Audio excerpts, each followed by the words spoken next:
ಪುನಃಸ್ಥಾಪನೆ ಅಂದ್ರೆ ಭೂಮಿ ತಾಯಿ ಪುನಃಸ್ಥಾಪನೆ ಅಂದ್ರೆ ಏನು ಆಗ್ತಿದೆ ಅಂತೇಳಿ ಪುನಃಸ್ಥಾಪನೆ ಮಾಡೋದೊಂದು ಅರ್ಥ ಏನೋ ಪ್ರಾಬ್ಲಮ್ ಆಗಿದೆ ಅಂತೇಳಿ ಜಾಗೃತಿ ಮೂಡಿಸುವಿಕೆ. S, awareness program.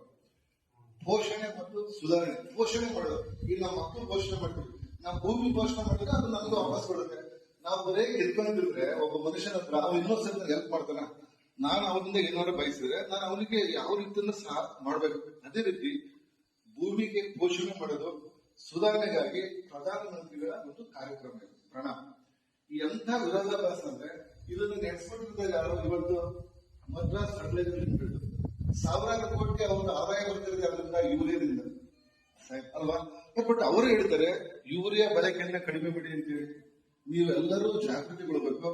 ನಾನು ಯೂರಿಯಾ ಯೂಸ್ ಮಾಡುವಂತ ನಾನು ಯೂಸ್ ಮಾಡ್ತೀನಿ. ಫಸ್ಟ್ ರೆಕಮೆಂಡೇಶನ್ ಯೂರಿಯಾ ನಮ್ಮ ಸ್ನೇಹಿತರಿಗೆ ಹೇಳ್ತೀನಿ, ಫಸ್ಟ್ ಯೂರಿಯಾ ಮಾಡಿ, DAP ಮಾಡಿ. ಅದಾದ್ಮೇಲೆ ಏನ್ ಮಾಡ್ಬೇಕು ಅನ್ನೋದೇ ಪ್ರಾಬ್ಲಮ್. ನಾವು ಹಾಕ್ಬಿಡ್ತೀವಿ. ಯಾವ ರೀತಿ ಕೆಲಸ ಮಾಡುತ್ತದು, ಯಾಕೆ ಹೆಚ್ಚಿಗೆ ಹಾಕ್ಬಾರ್ದು, ಯಾಕೆ ಕಡಿಮೆ ಹಾಕ್ಬಾರ್ದು, ಅದನ್ನೆಲ್ಲ ನಾನು ನಿಮ್ಗೆ ಇವತ್ತು ಕಾರ್ಯಕ್ರಮದಲ್ಲಿ ಹೇಳ್ತಾ ಹೋಗ್ತೀನಿ.